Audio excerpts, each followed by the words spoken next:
What is going on, Covenant fam? I know it's been a minute. Y'all probably mad at me. Okay, so what happened was we had an emergency, and that happens sometimes. Hold on, 15 South, go straight. I should have been gone. Y'all don't even know. I'm struggling, y'all. I'm struggling. Okay. That was a short ramp. So we had an emergency. I don't know if anybody's seen my other video. Some of you do, some of you don't. So I'm just going to say here, and everybody's fine, all that stuff. Sometimes things come up and you just, got to take it for what it is. And we weren't able to take our load last week, which put us at home. And then we're going to be home again at the end of October, beginning of November. So just be prepared for that, guys. I'm giving you a heads up because that is our actual vacation time. So when we don't take our loads, we lose out on an entire week. So, just a side note, being dedicated, that happens because in order for you to stay on your lane for those days, like our lane starts Wednesday and it finishes Monday, the following week. And so we lose out an entire week because we have to wait until the next Wednesday in order to pick up our load to stay on our schedule.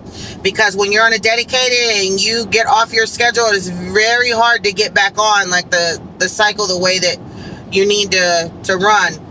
So anyway, yeah, so that's what happened. Sorry, I was MIA for a minute and I did these little flyby videos. One of my subscribers already kind of yelled at me. He calls me mom. So he's my son from other parents. And here he yelled, he's like, how you just gonna drop like a 10-second video talking about I'm still alive? So he wasn't too happy about that, which I understand because I'm normally posting so often. But anyway, so I'm on my way back and I'm super excited because me being on the road is kind of like my vacation away from home.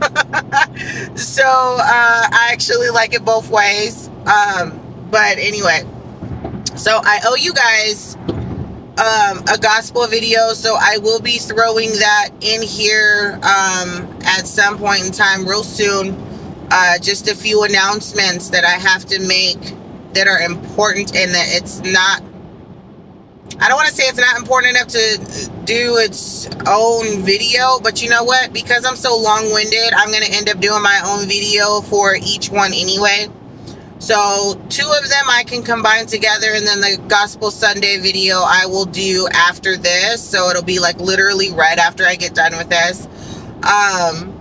So the first thing I want to address that is really, really important, you guys. When you come across broken trailers, and you will, okay? You will. Report it, please. Because this is what happens when you don't report it. You have other drivers going to pick up those trailers and they're losing miles. Now, I know what you're thinking. Oh, well, as long as it's not me. At some point in time, karma is going to come and kick right back around and kick you in your behind. Because a lot of drivers be like, oh, Covenant don't take care of their equipment. Covenant don't do this. Covenant's being stingy with their money. It has nothing to do with Covenant. It's Covenant drivers. It's not the company. It's Covenant drivers. Covenant will pay to fix their equipment if they know about it.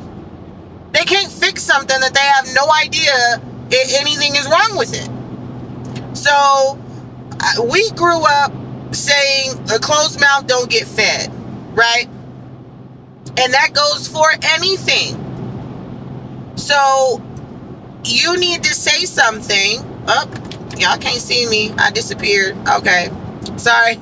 I'm leaving the city, so like all the lights from like the buildings just like went away, and it was like pitch dark. So y'all see me now. Hello.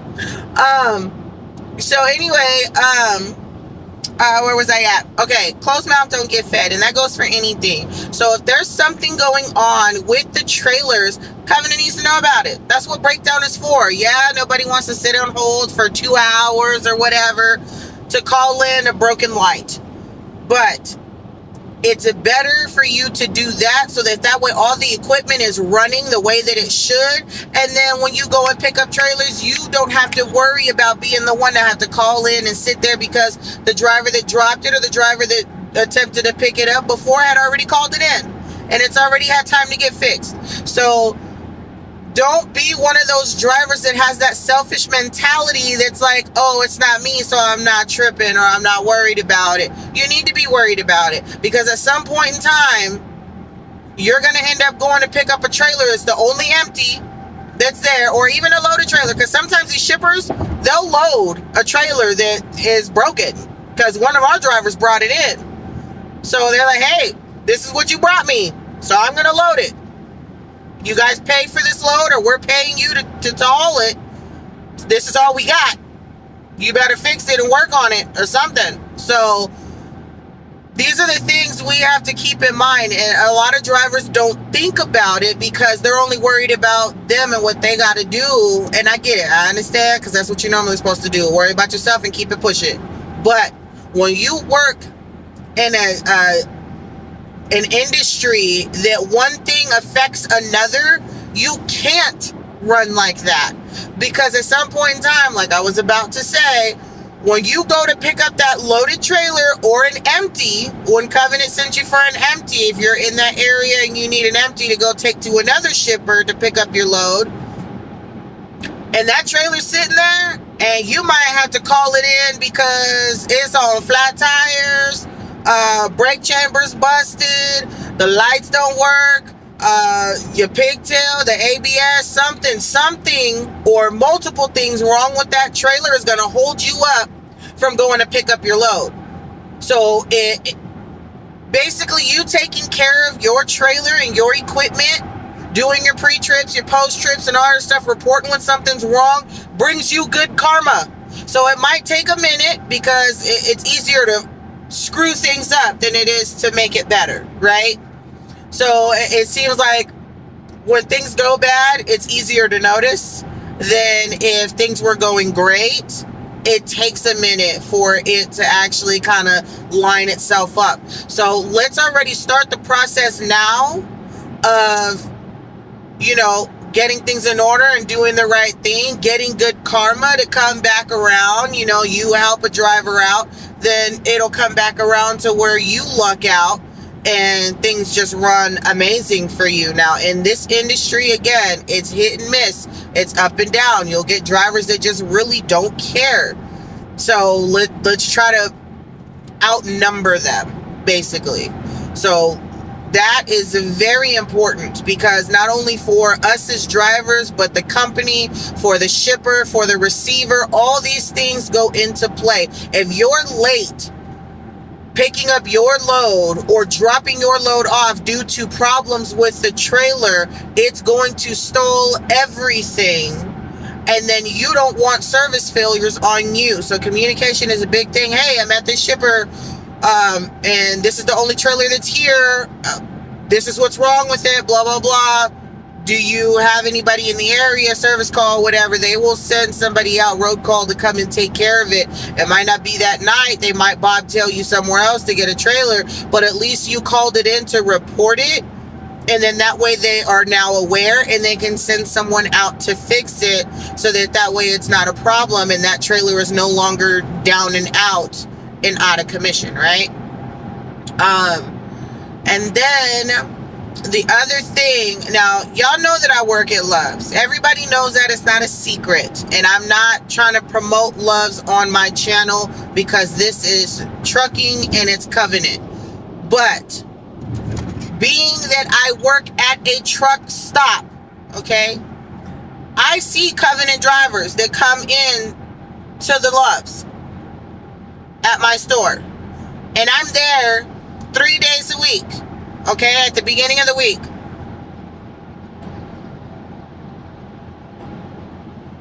I'm trying. I really am. I don't like having to tell drivers not to park in the fuel island. I don't like telling them that. Here's why. It's common freaking sense. If you are behind this long line of trucks in the fuel island and you trying to, pull up or whatever, and we don't fuel at Love's. So let me throw that out there right now. So for those of y'all that don't know, Covenant drivers, Covenant, Landair, Star, we fuel at TA Petro. It's a whole nother problem in itself. But anyway, we don't fuel at Love's unless you are lease purchase, which even then I think they're still on company data cards, or your owner operator. Then you can choose where you fuel. Okay.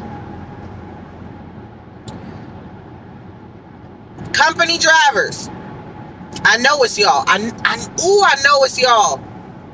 Stay out of that fuel island, especially at the smallest truck stops you can find. There are small Pilots. There are small Flying J's. There are small Loves. The TAs and Petros are not really that small. Most of their properties are big, and they have multiple pumps. I have yet to run into a small TA or a Petro except the TA Expresses, okay? So the TA Expresses are a bit on the smaller side. They only have like 4 or 5 pumps. So anyway, I had a Covenant come in yesterday, Wednesday morning, and parked and pump 21, and they were in a 2021 truck. It was a 211 something. I don't remember the last 3 of your truck number, but you know who you are. And if you're not on my channel, somebody gonna spread it to you if they know what your truck number is, or if you know that you was at Love's today or yesterday. Don't park in my fuel island, okay? Because we got a small store and we don't need you blocking and just so you can run in to go and grab some stuff, especially during the daytime. If you are going to a truck stop in the daytime, practice your backing. There's no excuse of why you can't pull into a spot or back into a spot when there are spaces during the day. So I don't want to have other truckers that are behind you calling into the store asking me to tell you to move. And me knowing that I drive for Covenant, that's crazy. I don't tell them that. But to me, I'm thinking to myself, how embarrassing is that?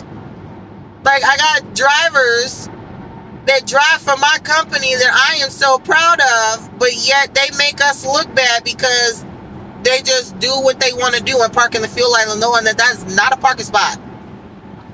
It's the same thing for when you pull up. You pull up, you got 15 minutes max. 15.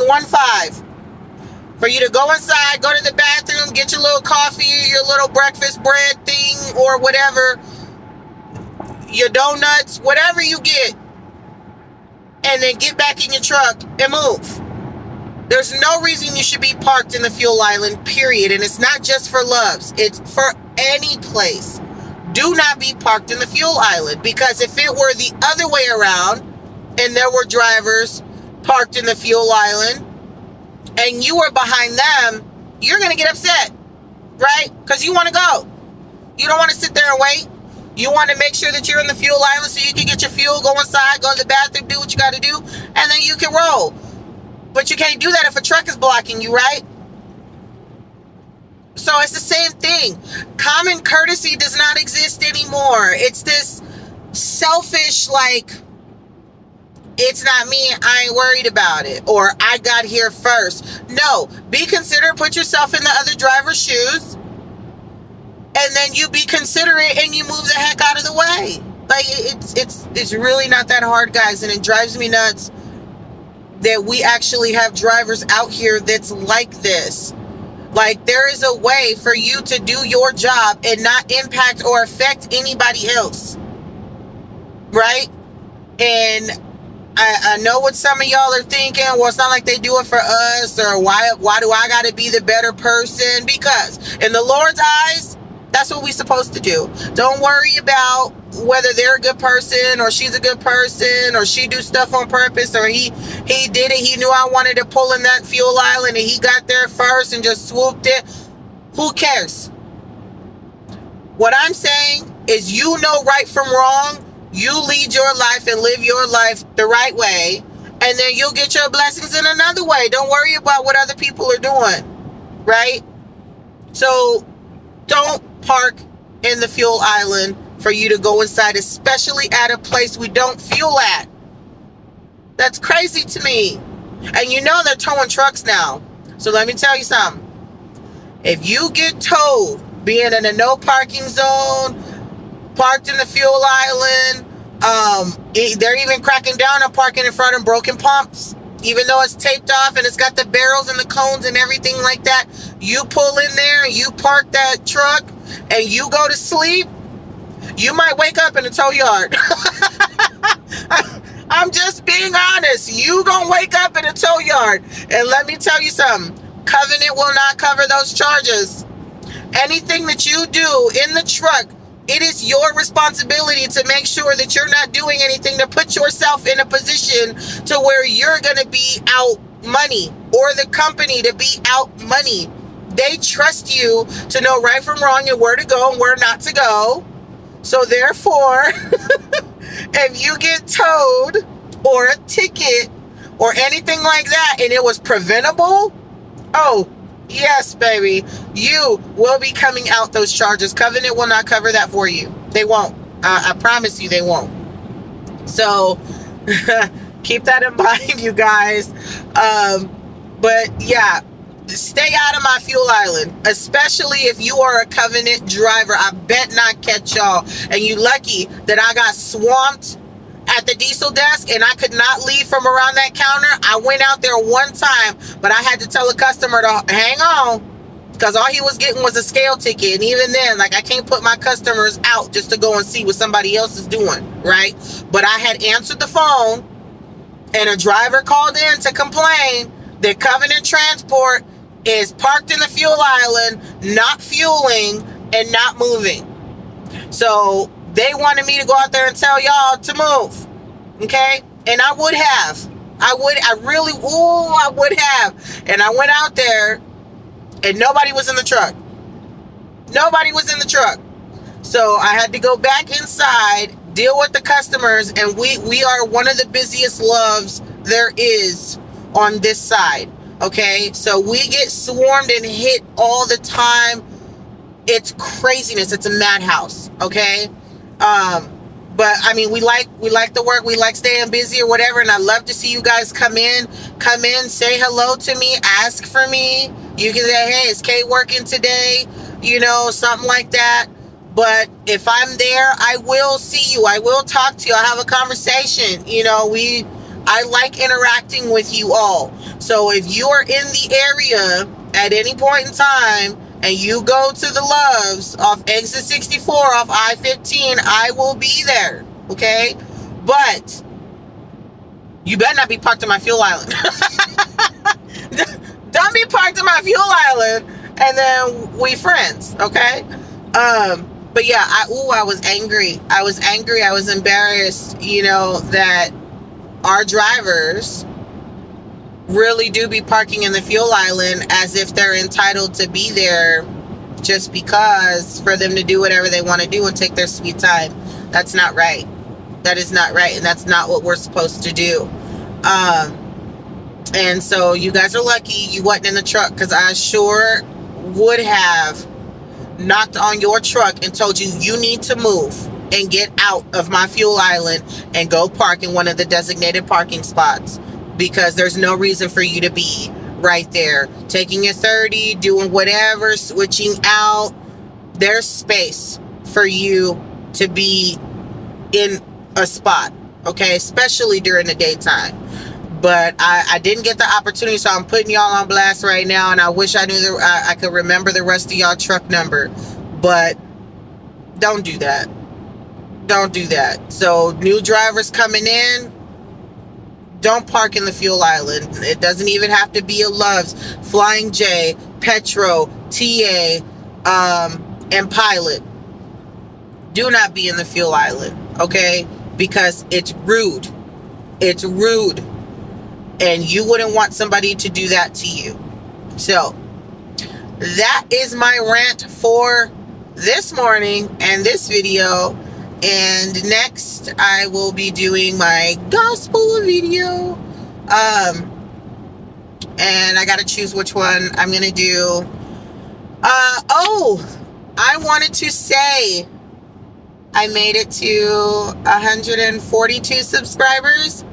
So thank you very much. I am super, super blessed to have you guys on my channel. You guys appreciate my videos and the content that I put out. I'm so thankful. It just makes me so happy. It makes me super happy that you guys are here for, information and things like that. I have to get so many more videos out to you guys. I do not like the face-to-face videos, you guys. And I finally got my stuff together. So I will be doing my All Things Covenant video. I'm super excited. I'm wearing one of my shirts right now. So it says trucker, and then it's a noun, and it says an everyday responder covenant. So I love it. I think it's awesome because we are everyday responders, 7 days a week, many hours of the day, and it's just craziness. So we don't get holidays really unless we request them. We don't get weekends off, so we really are everyday responders. I love Covenant shirts, their slogans. I don't know who comes up with them, but I do like them. Excuse me. Some of them I would like to change, or at least be able to suggest some. But anyway, so I will be doing my All Things Covenant video. I know I said that last channel, like when I had my other videos, and I just never got around to cleaning my closet out. So embarrassing. But I finally did, and I cleaned it out, and I got stuff on the truck that I'm going to bring off the truck and then take that home, and then I'll be able to lay everything out so you guys could see like all my stuff. And I'm super excited for that. So trying to think of what else. I think that's it. Just want to let you guys know that. So let me choose a song, and I will be doing gospel video right now. What lane are you in? Oh, okay, you're next to me. Huh. So I just wanted to make sure I didn't have to move. I mean, I could have, but whatever.